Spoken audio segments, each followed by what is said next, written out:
Oh my God, $11,000 to go and watch the World Cup finals. Man, if I get $11,000, I know where to put that money.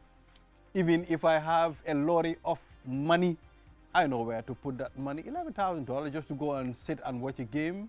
Probably, probably you even get a heartbreak from the game.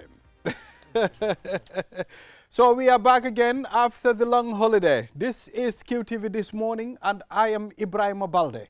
So thank you very much. How was your Easter holiday? Mine was great. I had a good time. I spent a lot of time with the families. And of course, had a lot of chill, a lot of relax, a lot of food, drink as well. When I talk about drink, I had the soft one, not the hard one. So I'm trying to clarify it. Yes, because drink can be any drink. Yeah, you celebrated Easter like a Christian then, from what we hear, food and drink and all this stuff with the family. And just viewers, just so you know, for some of us, I don't even know what he's talking about. I was here Good Friday, I was here on Saturday. Easter Monday was my only day off. So, I'm not feeling the same You vibes, didn't feel the vibe? same vibes that you were feeling. No, absolutely not. Yeah, sometimes that is the balance. I mean, at some point, Yeah. the news has to come on I'm going to TV, switch from the news team to the marketing team. department. I think so. So I can have the same. Well, it's sometimes marketing can also be a nightmare, especially if you have events. I'll exchange my nightmare events for to yours. go and handle, especially the Tobaski and style is coming. It's more of the baby of QTV marketing where we. You also slipped into calling it Tobaski and style. Yes. It's Ak. Ak style. It's Ak. Yes. Please. Ak in Wolof It's and, no, and but style in English. The name. No. Okay. The name is All right. Tobaski. Ak. Tobaski Ak style. Maybe the equivalent of ak would be with. With yes, Not Tobaski with and. style. Yeah, quite. Not yes, and. Yeah, so Ak we style. are preparing for Tobaski Ak style, where we will bring together a lot of tailors. I mean, different tailors, young tailors, experienced ones, the like of Chan Khan, Malik Mendy. I mean, to come and we showcase what we have as stylist in the Gambia. So, Ms. Ade, we are looking forward to that. I'm looking forward to it. And yesterday I watched a program. It was a documentary on these sapeurs, these Congolese people who dress, in kind of expensive designer wear. Well, And what they're saying, they're trying to transition away from, Louis Vuitton and Giorgio to locally made and designed stylish clothing, because, some of them, if you see, they live in absolutely dreadful conditions. Yeah. One guy was not even embarrassed to say that the amount of money I've spent on clothes, I could have bought land and built a house. And yet he's living in rented accommodation and really bad. But viewers, welcome, and it's good to be back after the Easter break. Thank you. And we have here to review the newspapers Mr. Momodou Mboja. Mr. Momodou Mboja, drum rolls, please. Yes. Gentlemen. I know you and I had a chat, and you had a lovely Easter break with friends. A big time. Yeah. He was calling it a long holiday. I'm like, it's a long weekend. Long weekend. Not sure whether Yeah, it's a long holiday. Yeah, go ahead. Absolutely. I went to this place, Busy Bee, Eco Lodge. Really quite arboreal, lots of trees and birds, and so one felt like I'd just gone back to nature, as it were. Don't usually do that, living in this concrete jungle, as it were. Go ahead. So so that was fun for me. Something like a very homely kind of thing. Lots of family, kids all over the place. Yeah. So it felt like a proper Easter for me. So you went to connect your soul to nature. I mean, Kinda. It's significant sometimes to go and watch the greenery. I mean, which is very significant sometimes. It can make you relax. It can make you reflect. Sometimes, I mean, taking a day off or going somewhere very far just to go and relax yourself, relax your nerves. You said something very interesting there, because I think sometimes we take these things for granted. When I went back to Sierra Leone about 5 years ago, I grew up at a place called Hill Station, and the whole mountain was covered in greenery then. Now there's none. I almost wept. Because people have built houses where they shouldn't have built houses. They built against planning permission, and yet nobody's demolished these houses. the greenery is gone completely. And I never realized, because as I said, when I lived there, I took it for granted. But when I looked, 15, 16 years later, as it was since the previous time, I thought, my God, this is dreadful. Yeah. So it's significant for us to take note of these things because they are also important to exist. That's why most of these forest parks, if you travel up country, the ministries are trying to maintain the Kiang forest, the Brikama forest. These are all important things. Our forest cover, it's also very significant because the land needs to be green, Mr. Adedrame. We've lost more than 60% of the forest cover we had 40 years ago in the Gambia. I mean, the devastation has been quite catastrophic. And it also have its own effects. I mean, most of these living things you have, animals, sometimes they also move to other places once the forest cover is gone. I can remember the habitat is gone. There was a time when we lived in Brikama around the year 2000. There was a place that you go, you can even see rabbits. Right. You can see rabbits running up and down. But now all those things are no more. When you destroy the habitat. Well, this is it. You destroy their habitat, so they keep moving and moving until, eventually they got nowhere to move. Absolutely. But I remember when I used to come here about 20 years ago, if I drove from here, as in Kanifing, to places like Tangier and Gunjur 20 years ago, there were lots of areas that were bush, that were, forested sort of areas. Now they're all built up, and because obviously people want to be fairly close to the center of things. So all of that, we do it without thinking, and we don't consider the consequences. My only problem is, I mean, the urban area is now saturated. It's populated now, and we've made a lot of mistakes when it comes to building, construction, our drainages. Lack of planning. So the planning is not proper. Now I can see it is filtering down. People are settling around the rural area. Let's take a look at Kombo East, for example. When you pass Brikama, going towards Jiboro, Basuri, these are places that are new settlements now. The only thing that I am appealing to physical planning, let us do a proper planning, because we know in 10 years to come, those places would also be populated. Well, the Lands Ministry, they've heard your plea, because now we've got a proper kind of land policy for the first time, a national land policy. That's gone through the National Assembly with no opposition. Nobody opposed it, because they've realized that we need to bring sanity to this thing, to the kind of planning and so on. Whether we can implement it, which is always our problems, because we pass these laws and then we have a problem implementing them. That will be the challenge, I think. But isn't this really the problem all over the world?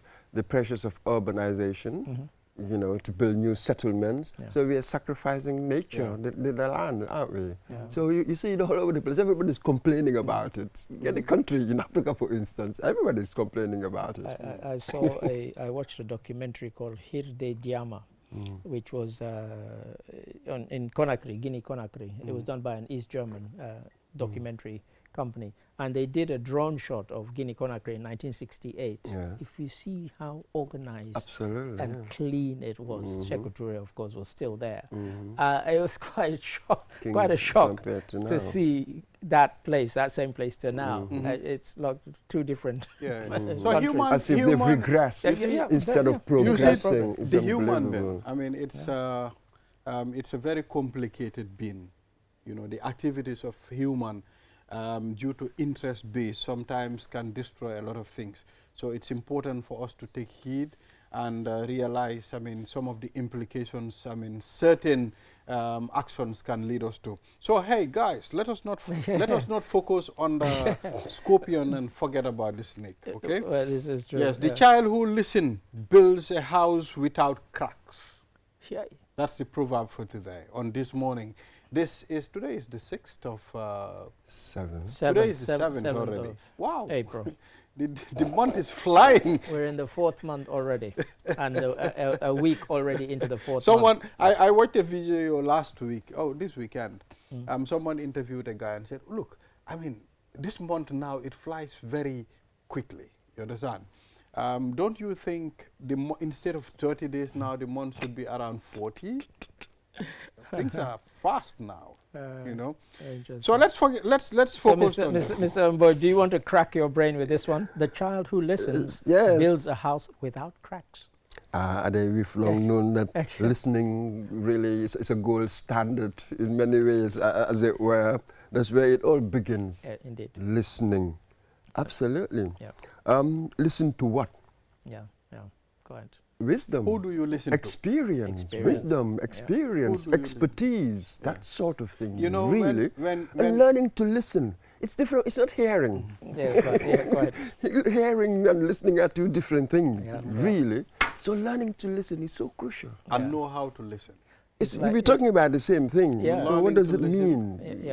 Know how to listen. But at the end of the time, who do you listen to? Well, because fools get old sometimes. Everybody, because the thing is, the thing about, you build a house, it's about, what is the right thing to do, the proper thing to do by listening. Because you have to then filter for yourself what is right, what is not right. If somebody says to you, don't put your hand in fire, and somebody else comes and says, hey, I put my hand in fire, nothing happened. You have to decide which of those you're going to follow. The guy who's telling you the nonsense. And so you have to sift through all the information that's coming in. What are you listening to? Are you extracting the proper thing, the right thing, to do the right thing, to do the proper thing? Whether it's, your coursework at school or college or wherever. It's quite interesting that now they're advertising this AI tool, which they said, you can attach to your computer or your laptop. And it says it allows you to listen to the meetings that you're engaged in, because it records everything. So you don't have to be writing things down and so on. And all the people who are kind of praising it are saying, it allows me now to listen properly to what everybody is saying, because I don't have to worry about, do I need to write this down and then miss something else? And so it keeps popping up on my feed. Listening itself, I mean, we have two types of people. Some people don't listen with the intention to understand. You understand? Then you are not listening. Some people, they only listen with the intention to reply. So they're not listening. So whilst you're talking, they can't wait for you to finish your sentence, and they will come and say something. But they're not listening to you. They're not listening to you at all. So they wouldn't, because they've heard a half or a quarter of what you said. So they're not.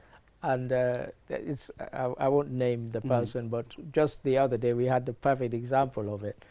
In the office, I was mentioning something, and one of my colleagues, I'd literally just said the first two words, and she jumped in saying, what? They did what? I said, no, let me finish. Let me finish. And, I finished the sentence, and it was completely different to what she thought I was about to say.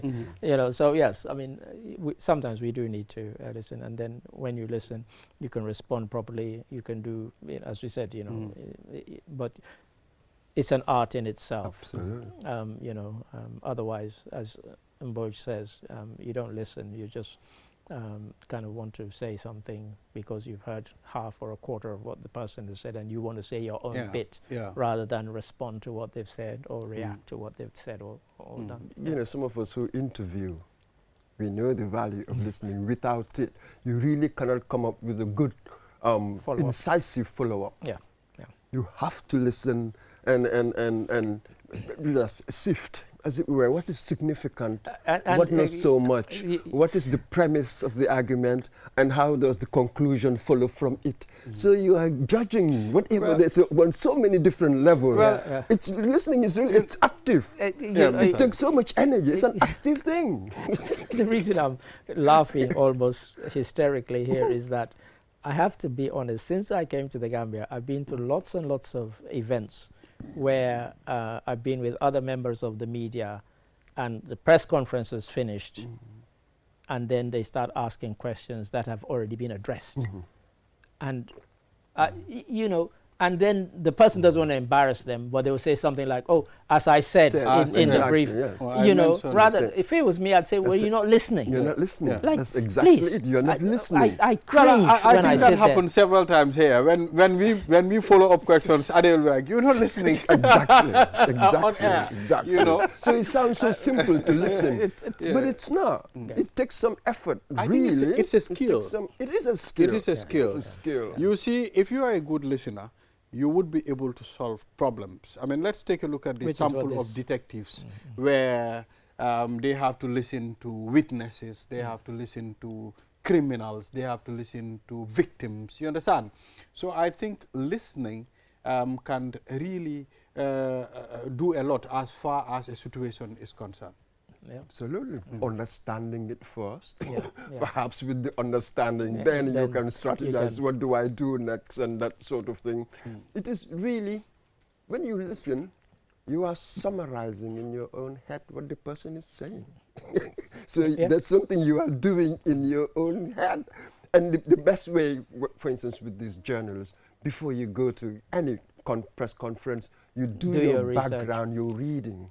Yeah. That will allow you to come back with sharp, incisive questions. At least a paragraph. Without you that, will have an understanding. You can't. Yeah, you don't have the tools. Yeah, you need lots of facts. You need facts, arguments to so come back. listen more and talk less. I mean, we will take a short break. After the break, the program, if you want to sponsor the program, I mean, why not contact the QTV? And quickly, within the context of listening, some people will say God gave us 2 ears and 1 mouth so that we listen twice as much as we talk. Listen twice as much. Listen to the 2 sides of the story. It's very significant. Before you open your mouth. Yes, so you are open to sponsor this program. If you want us to sell your product and services for you, this is the right platform. Contact the QTV marketing, or even if you contact QTV news department, news@qtv.gm, we will definitely link you to the QTV marketing. And this is now the newspaper review segment, and the newspaper review guest is Mr. Momodu Mboj, and co-hosting this program with me is Mr. Adedrame. So let's take a look at the Point newspaper. We have the main headline, which reads, EU backs digital system to track government's project boost transparency. Yeah, so, you know, we understand there are a lot of activities, a lot of projects that the EU you know, been supporting the government of the Gambia. You know, this digital age now, it's important for us to track where our finances are going and our supports, our pledges. I mean, it's important for us to know, Mr. Adedrame. And it's important to pronounce the word as digital. Digital. Okay. If it's going to be 100, I think 80% we are going to mention digital and chemical. Yes, this is part of, we've seen how in some other countries, because they've made systems digital, it's allowed them to track certain things. It's allowed them to improve efficiency for all sorts of things, revenue collection, you know, tracking, you know, people's person. For example, when I wanted to apply for my new passport, British passport, I didn't have to go anywhere. Before, you had to physically take all the papers to an office. And then somebody sat behind a desk and they ticked it. Now, you have a checklist online. You tick the checklist. You send the picture that you want them to use. And using your information that they already have in the system, they just update it with your one. And honestly, within 3 days, I had my new passport. I am happy. I did apply for a passport for someone. I helped someone. A Gambian passport. One of the strongest passports in Africa, the Gambian passport. Yeah, so what happened is I went to Force to apply for an ID and a passport, because I can get a passport without an ID. So I went there, and you know, I was supposed to do my application online. That's the gov.pay. So, you know, when I applied it, generated my code. I went to the bank, I paid. Then I took the receipt to immigration, and the ID card was processed, and the passport was the same thing. So digitally, we are going to control our financial leakages.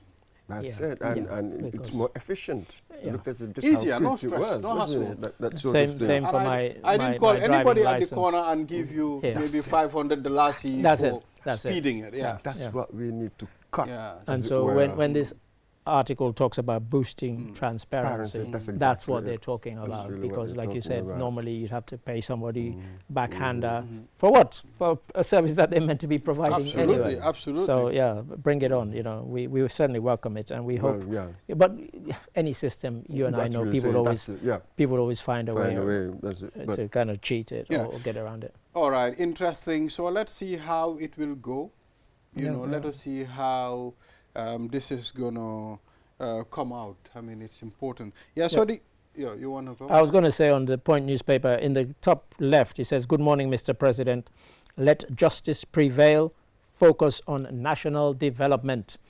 I think this is because President felt compelled to respond to and comment on the government's decision to appeal the recent the verdict. The verdict, yes. Usainu Bojang and sister Usainu and Ami Bojang verdict. He commented. He said he still believes that government will have the right to appeal, rather, and that they got the right person. So I think if the government of the Gambia is to appeal, you know, they have the right to do it. They can go ahead. But one thing that I am not sure is about sending shots to each other. You're not clean. You're not clear in this. You are not. I mean, I think that should be controlled. Those are the kind of conversations that we should have as a people. How did we get to this? Yeah. All unnecessary. The High Court gave us its verdict regarding Usainu Bojang. Day after, the state authorities, security forces went and arrested him again. Over what? See, they just sort of prolonged the issue. You have a right to appeal. Everybody knows that. You don't even have to say it. Just put in the papers and you'll appeal and move right ahead. Why? You see how decisions, sometimes wrong decisions can prolong an issue when there shouldn't have been an issue at all. So look at it. To me, this is like a storm in a teacup. I think when he was acquitted and discharged, I think at that point he should have been, I mean, just let to go home. If they are to appeal, let them do it in the background, that people don't even know the government have appealed. You know, so I think we need to approach it holistically. Or if you think that there's some risk, flight risk, clear and present risk, go to a magistrate, whoever, and they will give you the and make your case. You know, so let's move on. Gambia safely returns 10 citizens from Iran. That's a good one, because we all understand the situation in Iran. It's not looking good. The U.S. is sending threats. Iran is sending threats. Israel is also at the other side. So it's important. It's not sort of a safe zone at the moment.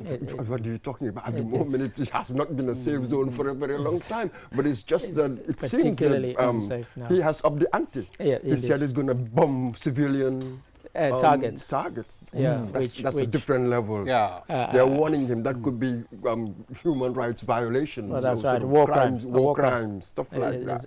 He said he doesn't care. But recently we've seen the Gambia government, I mean, responding to some of the citizens, I mean, calls. I mean, let's take a look at the voters card production. Is it the ID card production? Is it in Mauritania the other time? You know, those are things that citizens need. Once they appeal to the government, this is what we want.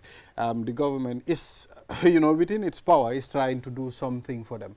And the issue of Cameroon, Eso Nyasi was in Cameroon last week, I think. That's right, yes. The Gambian citizens in Cameroon and descendants of Gambians also met the vice president and appealed to, okay, we are here. This is our concern. And some of us want to return home. But unfortunately, it's difficult because we don't have papers to return home. So I think those are the things that they will address as well. Not just those who wanted to return home, but also there were some there who said that because we are Gambians, we need some sort of Gambian ID, even if we are staying in Cameroon. And they don't have that, and we don't have an embassy there. We don't have a consul there, consular office there. So those were some of the things there. So yes, these 10 who've been brought back from Iran is another example of and other countries are also taking, because it's not safe to be there right now. So we talk about the fuel price as well. It's like they've increased $15 on petrol and diesel as well. So these are things that we should also take a look into. At some point, what are we doing? In Gambia, we don't have any reserve. According to the minister who gave an interview in fact, we're hoping to speak to him today, and he said we don't have reserves if this situation is prolonged. And I guess we kind of knew that, because we kind of get complacent. Nothing had happened that had made us think, oh, we need to have this huge amount of reserves. Now that the worst has happened, we just hope the war ends and we get back to some sort of sanity. That is really the key. How long? How long? The longer it goes on, the more difficult it becomes for all of us. Things will get worse. For how long? So let's still move on, Mr. Adirame. We are now skipping the Punch newspaper. We did not enjoy any route, says Nyamina West lawmaker, as he demands answers from government. Nyamina East, is one of the projects of West. Okay, rather one of the projects of President Adama Barrow. It's to make sure he connects the Gambia, and which he is doing, as far as we are saying. You know what Fulani people say? Bariru wata innu anyundu kono wata innu nyijeden raunani. The Fulani, you want me to translate? Yeah, please. The Fulani will say, okay, you can hate the dog, but you cannot depict or you cannot refuse the dog teeth are white. You understand? So you have to accept their teeth is always white. You understand? So, but you can hate the dog, but the teeth are white. You cannot depict that. In this particular concept, how do you apply? Yes. So now you're saying that development is continuing. We are seeing it's coming gradually. It's gradual. And I am pretty sure it will reach Nyamina West. Yes. I am pretty sure about that. Because of course he's the National Assembly member. He wants it in his constituency. Of course he does. But we can't do everywhere all at once. And those that have had roads, they're grateful. They're not saying we don't want it. So, as you said, eventually, it will be there. It will get there, Mr. Mamadou Mbodj. Yep. For me, I would love to hear what the government has to say about this. When they were prioritizing, where do we build roads? Perhaps they thought about it, but maybe other areas sort of need more urgent, immediate action before Nyamina. You just do not know what's the thinking behind it. You say what you do not like is for these development projects to be politicized because of this constituency. They voted opposition, therefore we wouldn't take anything there. As long as you don't have that, they have all sorts of ways of, itemizing, prioritizing, when to build what, where, that sort of thing. Well, I think this country, we need to be a little bit patient sometimes. Although developments, sometimes can be very slow. And it's normal for us to come out and say these things. Tomorrow, even those with roads will tell you, our water is not very clean. We need clean water, you understand? So it's part of it. It's in the human DNA to never be satisfied with what you have. Even in the so-called first world, there are people complaining about things. And, sometimes we make jokes about them and say, oh, these are first world problems. It's human nature. We're never, ever, ever, ever going to be satisfied. There are people who, they're not satisfied with living wherever they are, and they want to move to somewhere else. Absolutely. And in this particular foray, it's almost as if they're kind of poking fun at the NAM, because in the bottom right, President Barrow concludes nationwide foundation laying for 264.7 kilometers of feeder roads, the very thing that he's complaining about. And we saw him in Fonyi, and they were very, very happy, and you know, they welcomed Even we him. have seen even a cross carpet in the Fonyis. Well, we did and we didn't. Yeah. One never really achieves development. It's always work in progress. Yeah, quite. At any point you reach, at any point you're at, this, you can still improve in this or improve. So it's always work in progress. Mr. Momodu, I'll ask you this question. I mean, let's try to establish this first. I mean, we've seen the days of, I've seen the little days of former President Jawara. You understand? And we've also seen Yahya Jammeh. I've been here from '94 to 2016. I've seen the development piece of Yahya Jammeh. I don't know of Jawara much, you know, in the 60s. I've seen Adama Barrow. So let's try to gauge infrastructure, rural development during this three leaders' term. I have not seen a person or a president that achieved so much than President Adama Barrow. Now, that's an interesting statement. What do we mean by infrastructure? That's one. And each regime, well, you are dealing with specific circumstances. The problems we faced in the 1960s, just after independence, different from the problems that Jammeh faced in the 1990s, not least because the world was changing, everything was changing. And now Barrow, look at, it's in the period of Barrow, we're talking about digitalization, digitization. This is the time for it. Remember that all the parastatals, the institutions, do you know how many institutions that Jawara built? That's all part of the infrastructure, because we didn't have that. He put up the structure. He didn't You're have telling that. me he is, okay, he put up the structure. Absolutely. Yeah, that's a good one. And even roads. Do you know the kilometers of road we had in 1965? Do you know? So this is the key. Or health centers. Do you know? How many schools? Do you have any idea? That's all part of infrastructure, really. Infrastructure is not simply about roads and electricity. It's about institutions as well. It's part of it. So that's it. So each regime, Jawara's regime, faced specific circumstances and tried to deal with that. Jammeh faced yet another set of circumstances. Likewise, Barrow now. So it is difficult to compare in that sense. Well, so it's telling you governance. I mean, it's a continuation. That's it. It's where it started. You Always. understand? Yeah, and development. So always work in progress. No one leader can Always. do. Probably the things that Jawara started, I mean, he did some and left some for Jammeh. Of course. Let's talk about the case of Gambia Radio and Television Service, GRTS TV. Those were all projects of former President Jawara. Then when Jammeh came, he initiated that project. And now, you know, Jammeh is gone, Barrow is here. Before Jammeh, we did not have a university, by the way. Absolutely. We have the University of the Gambia. It's a relay race. And now we have a civil service university. Really? We have, you know, different schools that are now being... So it's a continuous process, as Mboj rightly says. But to be honest, there's still a lot that needs to be done, and that's why it will never end. The reason we're talking about all these feeder roads being built is because, and even the roads that we've just seen built in the last 5, 6, 7 years, the reason they're being built is because they weren't there.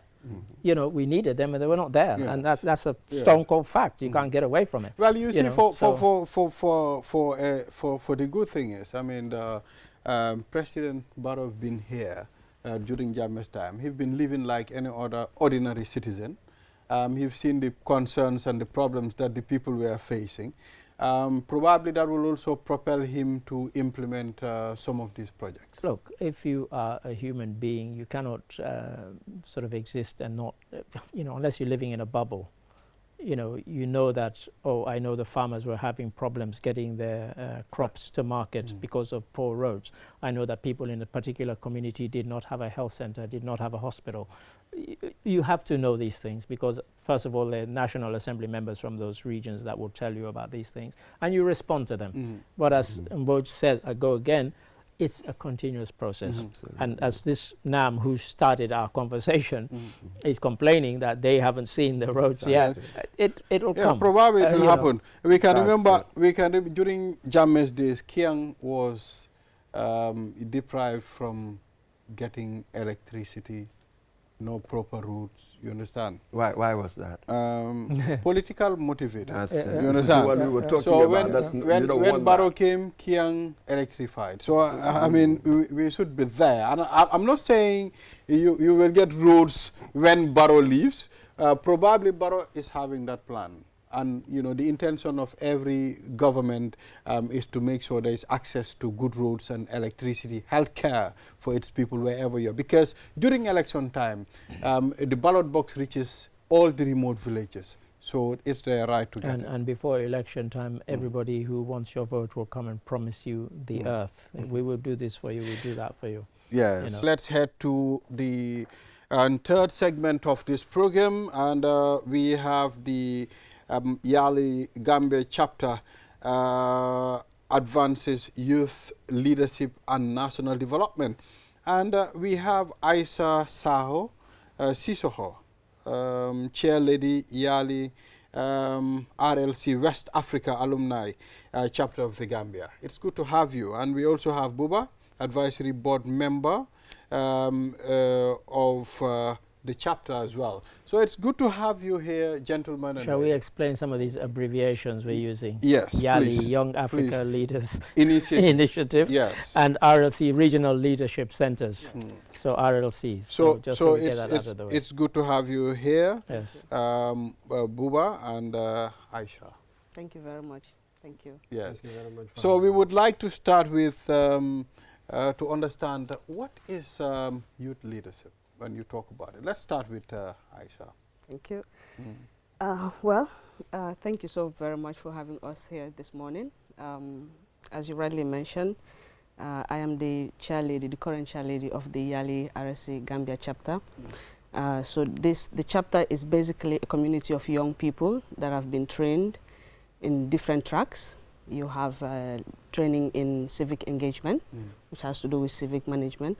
We have training in business and entrepreneurship.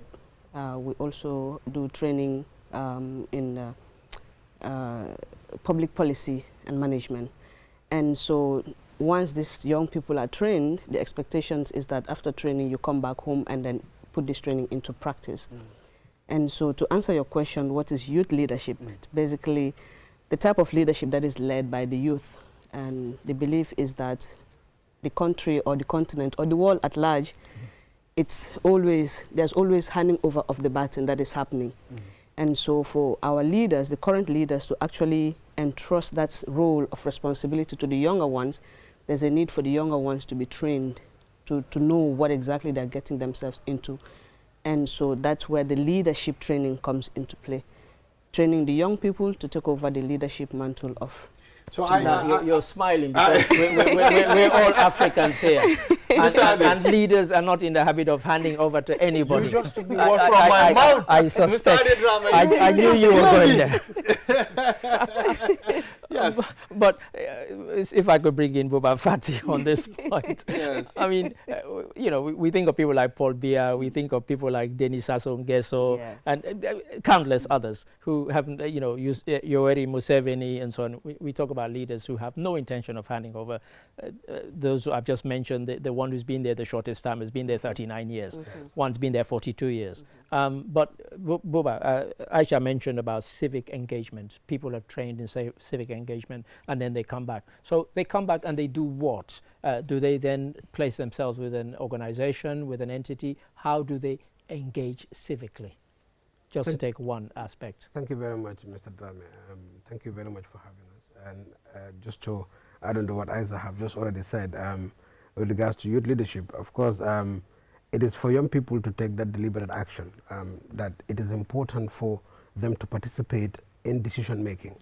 And to come to your answer, of course, when young people are trained in civic leadership, when they come back to this country or to their respective countries, sometimes some of them will create initiatives. For instance, they'll come up with either a civil society organization or an NGO that will be working in the communities to engage the citizens about their rights, about fundamental issues that they can be able to discuss.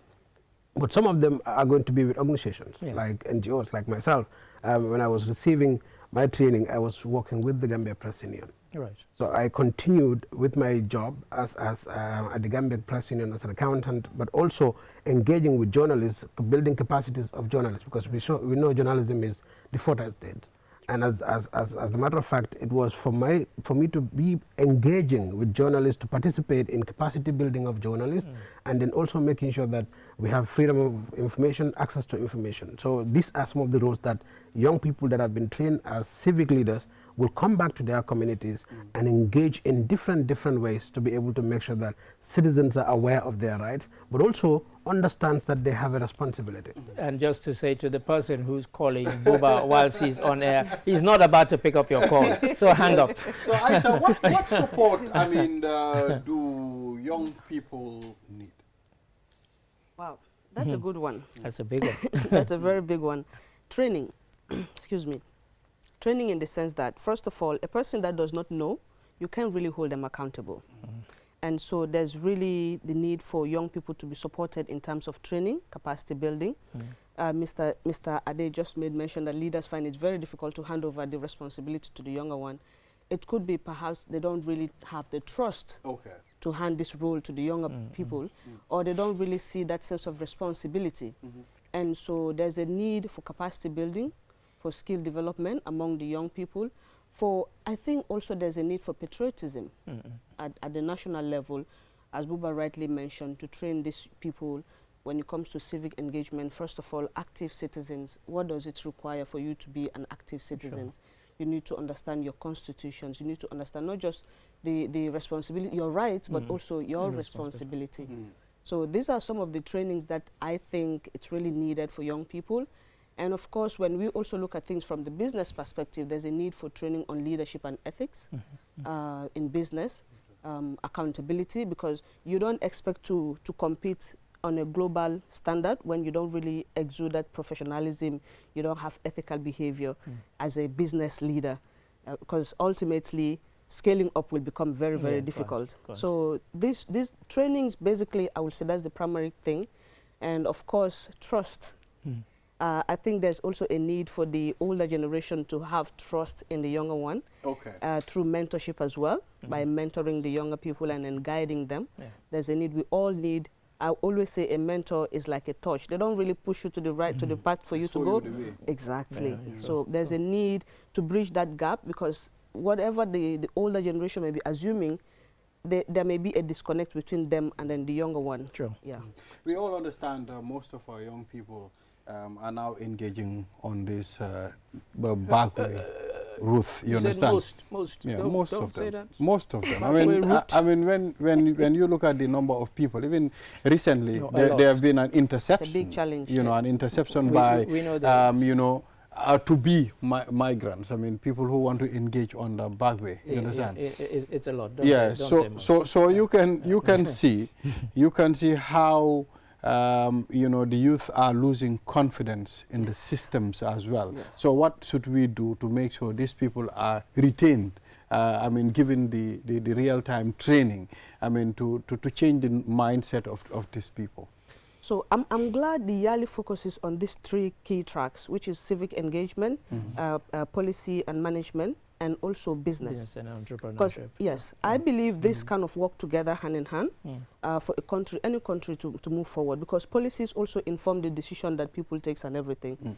But when you look at the civic engagement part of it, one thing that is happening currently within the YALI ecosystem, we do have some of our members that actually embarked on this journey. I was going to say exactly that. Yes. Oh, okay. They went, they had a terrible experience, they came back and formed an association, like an NGO, and the role is basically just to go meet communities, tell parents, please do not sponsor your children to embark on this journey, because it's very deadly, and also encourage the young one. And I think partnership is also another way, especially with the IOM, of course, to raise more awareness on the dangers of embarking on these journeys. But more important than anything, like I said, these tracks are complementary, because once there are, you have to let people, the young people, believe that the grass is greener where you water it. So you can make it here. You can start, you see these young people from Guinea that will come and start selling peanuts. Yes. Or cola nuts. Next thing you know, they have a small a kiosk. Yes, next thing you know, you know, they have a shop. So it's the belief that we instill into our young people and also what we put to them, but to also push for this spirit of entrepreneurship so that everyone, the government cannot provide you with all the jobs that you need. I mean, because one of the reasons I wanted to come in is because when we use these, we have to be careful. We can't say most young people are doing this, but if anybody's a regular watcher of this program, they might want to switch off now, because I'm going to mention something which I've mentioned many, many times before. I went to cover a project at a program at the Sadada Jawara Conference Center, and it was to do with young people and entrepreneurship. And I noticed that there were 12 young women who had done businesses. Some of them made cufflinks, some of them made bow ties and neckties, some of them made soaps and so on. I said, oh, you know, it was one of these things that were trying to encourage entrepreneurship amongst young people. So I said, oh, was it for women only? And they said, no. They said there were 20 of us. 7 of the men took the $10,000 and went on this back way. And the 12 women decided to stay here and do their business. So you can lead a horse to water, but you can't force it to drink. You know, and so it's not a simple, it's a very complex thing. Because why is it that those guys decided to do that? I was really shocked when they told me. In fact, when we came back, included that in the story that we did about the project, because it really was quite stark to me that out of 20, you know, 12 women decided, 7 guys, and only 1 guy stayed. 7 of them took the money and ran. I couldn't believe it. And that was just one project. It's very sad. You know, which we tried. I just want to add on to what Isa have actually said regarding patriotism. I think that is a key thing in the whole of this, because young people need to understand that we have a country to build together. And for me, I always say it, and I'm going through the back way and leaving this country will not be the solution. Because like you said, it is important for us to stay home and see what we can be able to do together and build this nation. And of course, it is, even though that is there, but it's also the responsibility of government to provide that enabling environment for young people to be able to strive, because we've seen a lot of entrepreneurs who are young people and are striving very well in this country.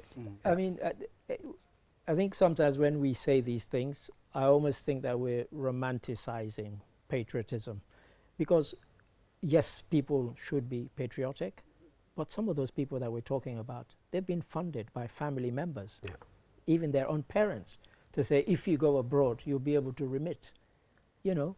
And when you have people remitting for small Gambia, close to or over $1 billion a year, there's a lot of pressure on people to say, yes, you know, the guy would say, yes, I can stay home and be patriotic, or I can go to Spain and be a cleaner and send $100 a month or 100 euros a month for my family. So how do we kind of get beyond the rhetoric and the thing to convince people that this is, because it's as he says, it is a problem, because the numbers are not going down.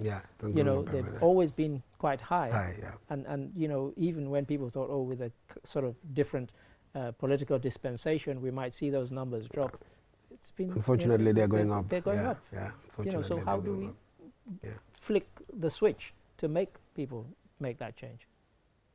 Well, I think it is a collective responsibility.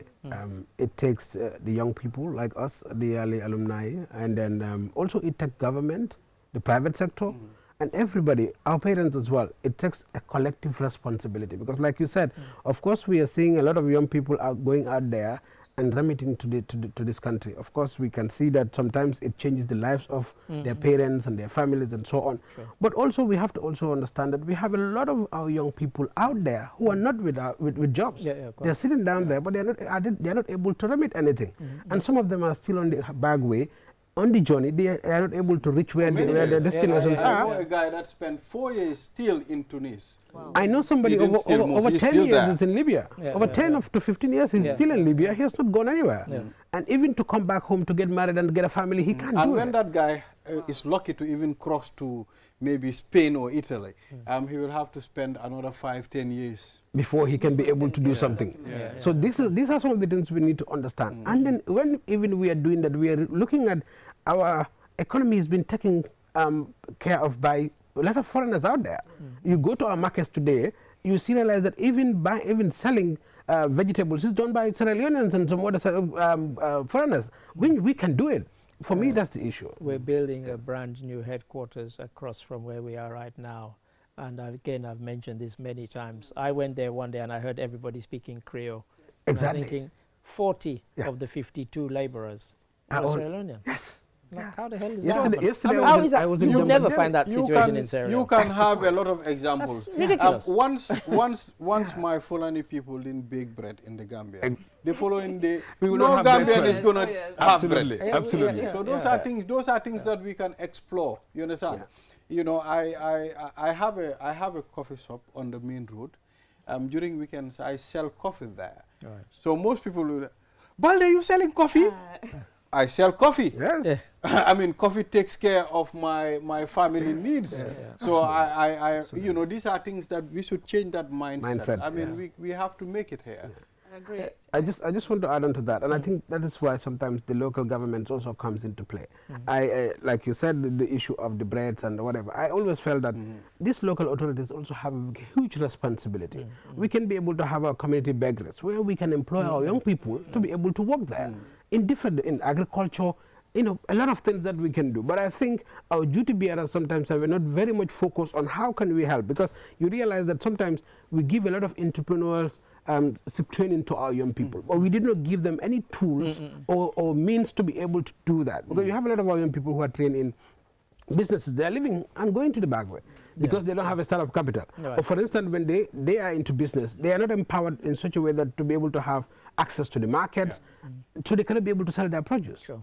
So these are all issues that are complex, but it is for us to come together and see how we can So find a Aisha, solution. it's important for us to know how often do you also engage government authorities as to plight of youth. It's important. Sometimes it's important for someone to knock into the doors of the government and tell them this is what the youth want. And the private sector. Yeah. I mean, let's not put it all at the feet of government. Really. I would have even gone lower down to even at the parental level, at the family level, because what is stopping a family, a father, from giving their child that money to say start that coffee shop instead of going to the back way? You know, once they feel the support from the family, I think there's so much expectations that is being put, especially on the male children, and they have so much pressure that they think they have to go somewhere else to make it. So that is at the family level.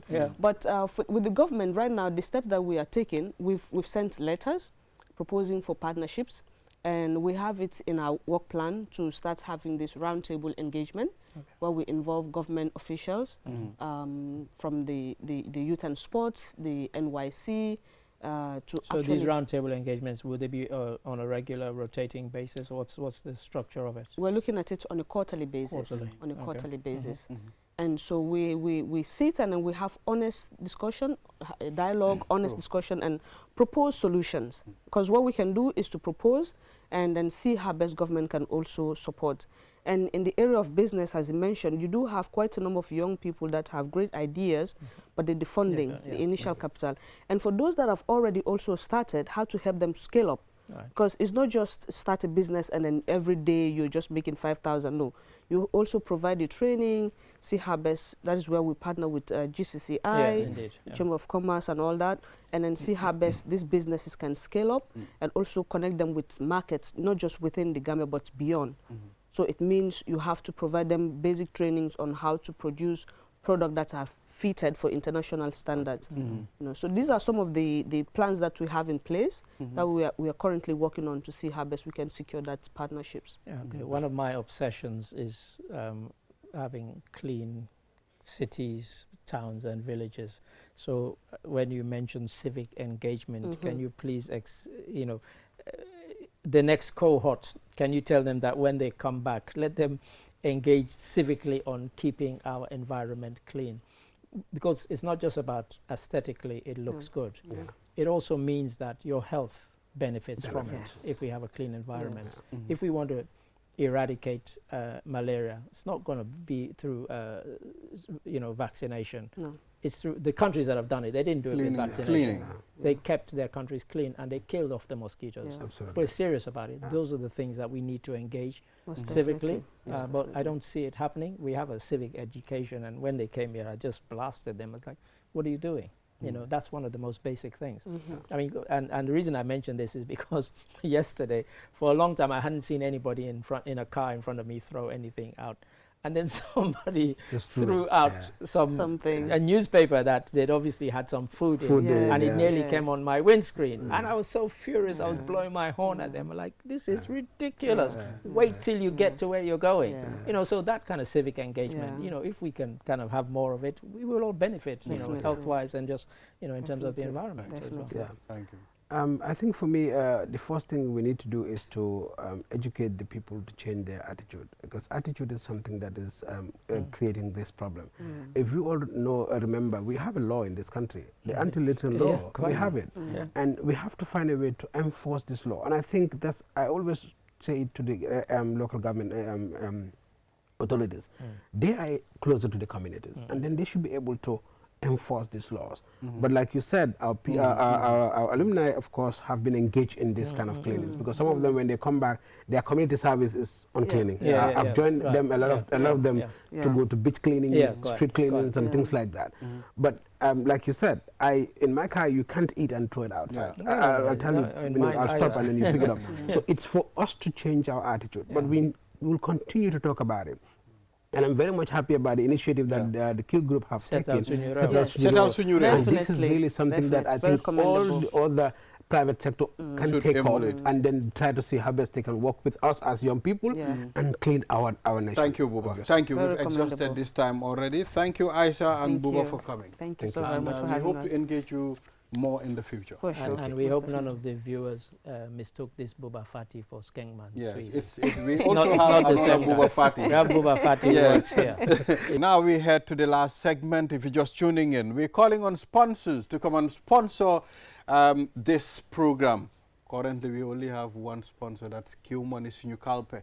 Be reminded now, with Q Money, you can send money to any GSM operator. All that you do is to generate your code and send it to the person receiving it at the other end. And the person will just go to the Q Money agent and give them the code. And here the money is cashed out for the individual. Indeed, when I got that text, I was like, wow, you know, because it's a great progress, because previously you had to have just a QCell account, you know. Yeah.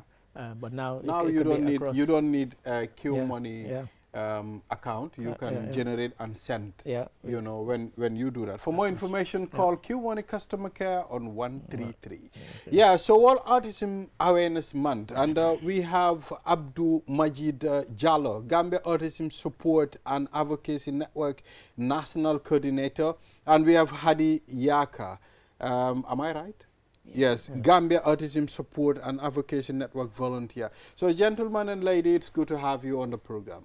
Thank you. It's good to be here. Yes. Thank you. It's good to be here. Yes, Majid. I mean, we've been texting over the weekend. Yeah, sure. I mean, as to the invitation of this program, and you honored it. Thank you. Thank you. Yes. Thank you. So let's talk about the network itself before we deal into the month.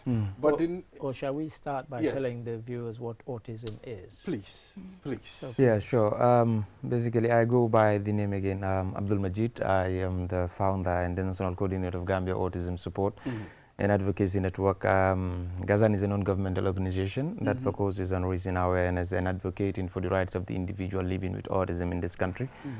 Autism, basically, though we term it as a sickness or a disease, or the misconception, the stigmas that surrounds it too much, but autism is just a neurodevelopmental condition that affects the person's behavior, communication, and interaction. These are people that are seeing the world differently from us, how we see in it.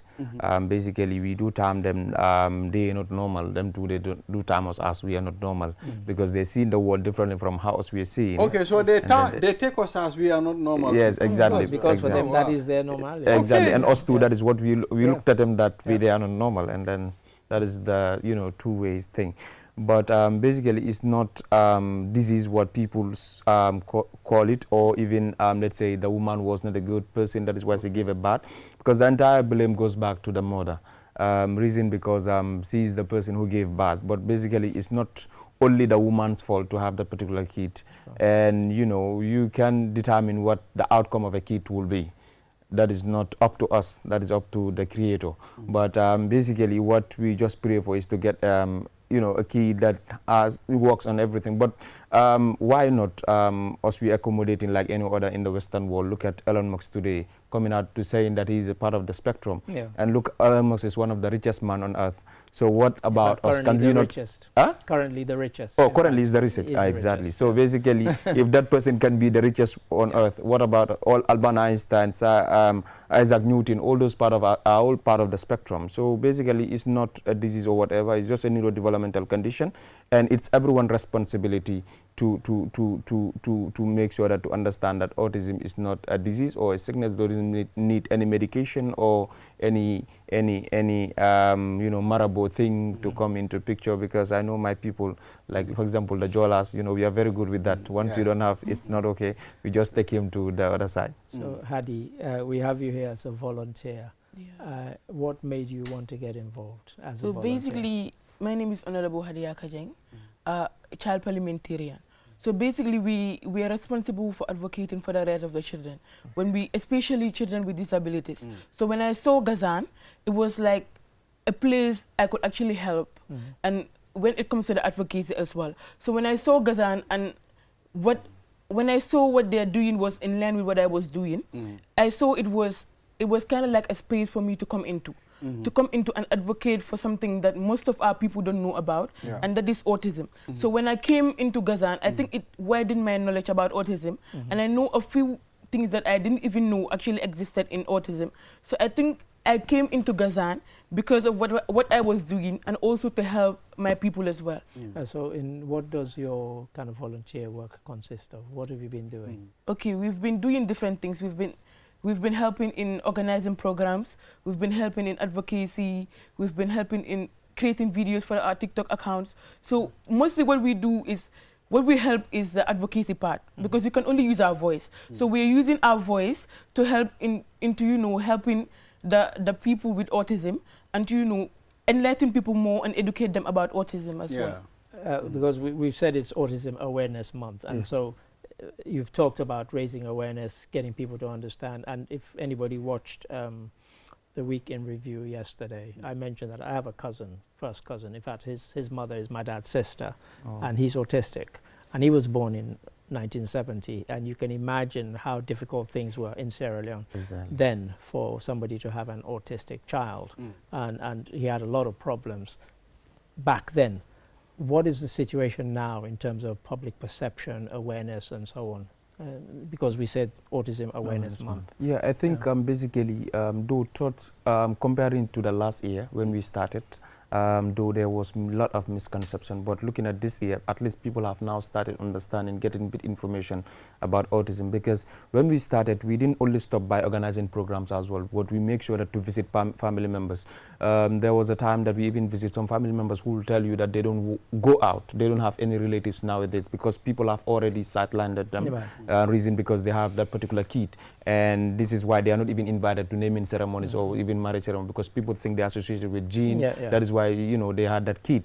But basically, with our advocacy and awareness, because we've organized numerous of activities, but as well we focus morely on educational aspect for people to understand what autism is all about, and how they can be, how we all can be able to create that inclusive society for these particular kids. With that, we organize a training on inviting journalists, media, you know, health workers, teachers, both the government and the private sectors, stakeholders from both sides, and then brought them together, sat them in a hall, you know, enlighten them about autism and give them the information that they need to know. And what we even did was, that was a very good a success story, I can say, was to tax the media, those journalists that attended the training, to make sure before they go out they write a statement on autism, and then they post it, each one of them. So remember how many people are attended that training, and every person posting that particular information. You know, you don't know, even the person in the URL can be able to get to see it and understand, oh, this is autism, maybe I can relate it to whatever. Maybe in the greater Banjul here now, with our advocacy, people are, because we do receive now a lot of calls from family members, we want to be part of Gazan. Even yesterday we held a program on online program. It was an online program that we invited family members, you know, the public to attend it. It was a very good outcome, and we get to see, we even receive a lot of people that joined from the United States. And another woman was even like, I texted you, there was a time I texted you, but you did not reply. Thank God it was not even me that she texted. She texted Kefatu, that she thought that she texted me. So basically, you get to see the level of advocacy that happens with the when we started. You know, it has really helped a lot compared to this year. Now people have gotten bit knowledge about autism, even though they're still in denial, because the acceptance, the therapy that the kid needs starts with the parent. If the parent doesn't accept the kid as part of the spectrum, it becomes hard for the kid to get to. Well, I think the network, I mean, the stand, I mean, to communicate to the public, it's very significant. Let us filter this to biology. I mean, you know, for most of us, we used to have issues of pointing fingers, especially to the Sarahule community. We accuse them of sacrificing most of their children, because most of the Sarahules are wealthy. So we keep pointing fingers at them. They have kids that are not normal at some point. And now I realize, okay, this is not a sacrifice. This is autism at some point, because if you go to most of the Sarahule communities. So does this mean, because most of the conditions, they'll tell you, okay, close relatives shouldn't marry at some point. When they marry, it can result to autism or something. Yeah, because still now the exact cause of autism is still unknown. I remember there was a time that President Trump was asking or taxing the doctors to tell them that, you know what, before this particular month, there should be a medication to be out, and there should be that, you know, you guys need to find out about this. I remember they even brought this acetaminophen, saying that it's part of the, it's a cause of this thing. Though still now, other people in the doctors from the United States don't believe in it, because it was, you know, these people were taxed to work on something in a hurry, and then they just made any statement and just like that. But basically, genetics, they said, is part of the cause, and as well, you know, environmental factors as well contribute to the outcome of the baby, and as well prolonged delivery. Let's say, for example, you go to the labor ward since maybe morning, and then before you get to deliver, or even time of delivery as well. There was some, you know, that because it's the brain, is a neurodevelopmental. That is what they say, the neurodevelopmental. But those are suspected causes, but they are not established. Exactly, exactly. Because still now there is no exact cause of autism. Yes. So as of now, because if anybody had been able to identify it, they'll be able to avoid it. Exactly. And so we're not there. But one of the things that I've been wanting to ask is that you mentioned this online session that you had yesterday, and I wanted to ask about, in terms of taking it nationally, do you engage with communities, with schools, with colleges, and sort of that sort of thing? Is that part of the advocacy that you do? Maybe I will allow her to talk Hadi, about Honorable Hadi. Okay, so that is actually part of our plan in the April Awareness Month.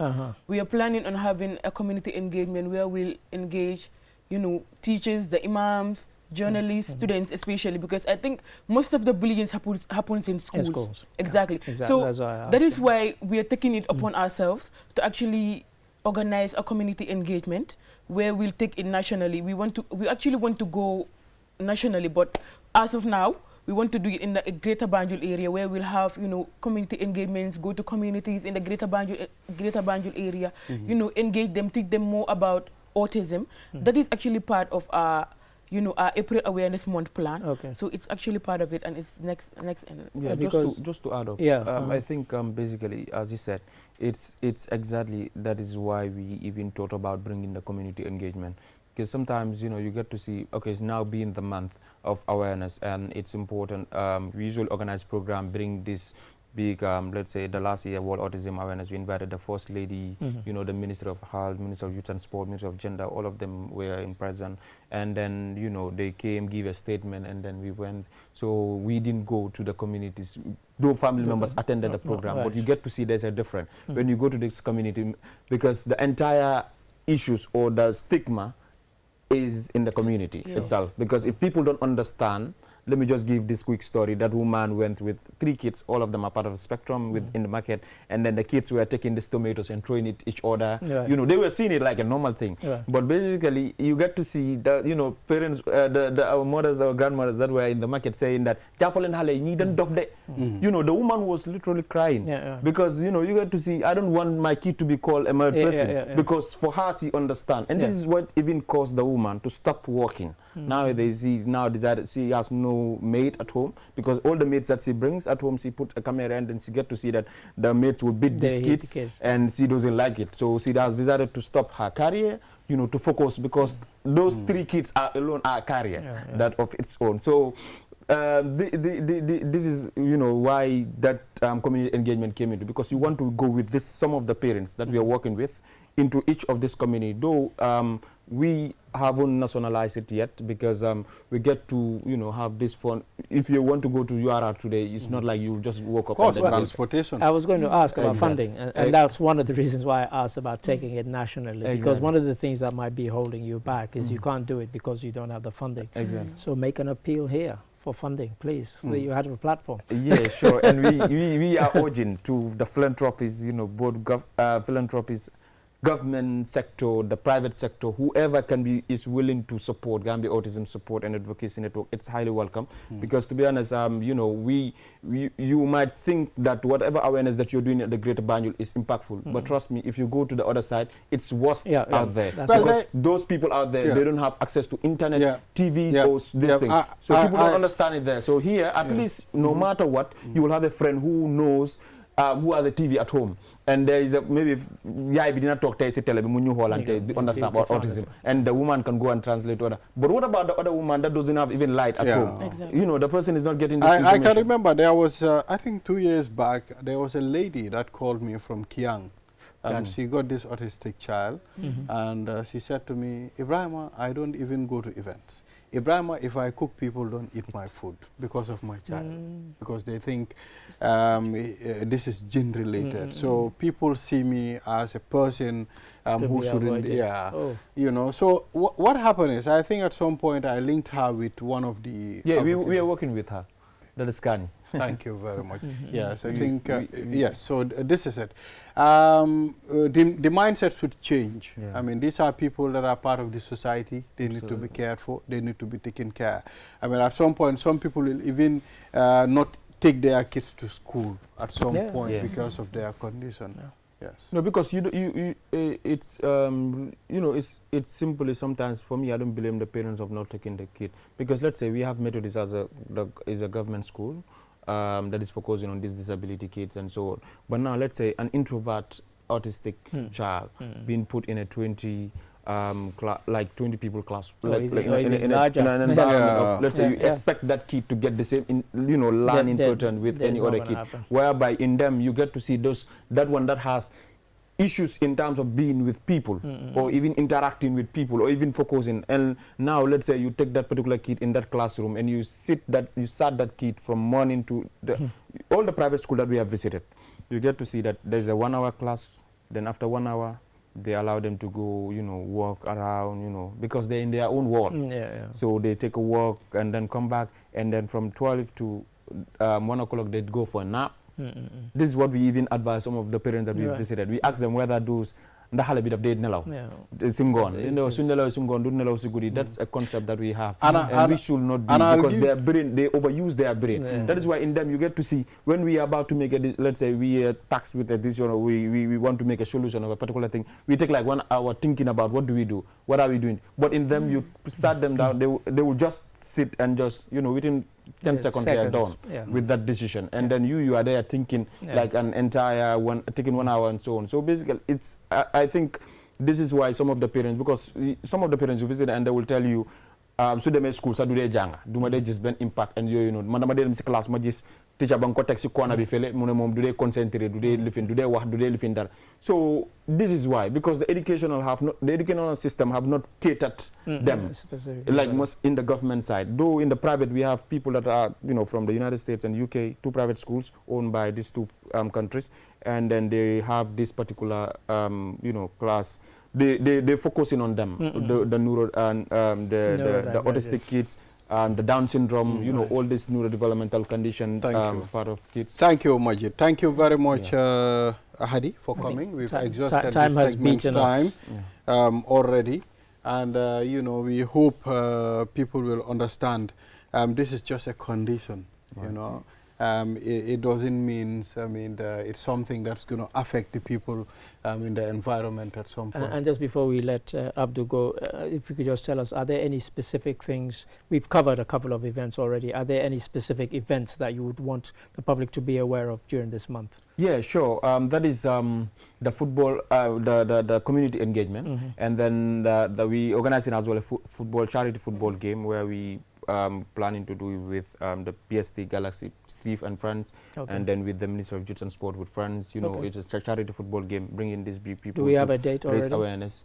No, we've just tasked them to look at a convenient date because some of them are playing in the league and so on. Right. And then, you know, we have the last but not the least, which is a symposium, which we are planning to do, bringing, you know, from the parliament to the government, you know, the parliament to the or the ministerials as well to come and sit down, you know, have a conversation with these parents, because we got to realize that some of these parents will tell you, create environment for us to go and sit with these people and ask them questions and so on. Because if they ask us some of the questions, we will be like, we are doing our part. Because if you look at the entire Gasan team, we are not even directly working with, it's not our profession, but it's just something that we are passionate about. Personal myself, seeing it in East Africa, and then came back to this country, getting to see that there is no one focusing on it. I was like, it's a responsibility as a young person to start something. Thank you very much. So we've exhausted this time already. Thank you, gentleman and lady, for coming on the program. So viewers, this is all we have for today. We'll be back here again tomorrow. Enjoy the rest of our programs. Bye-bye.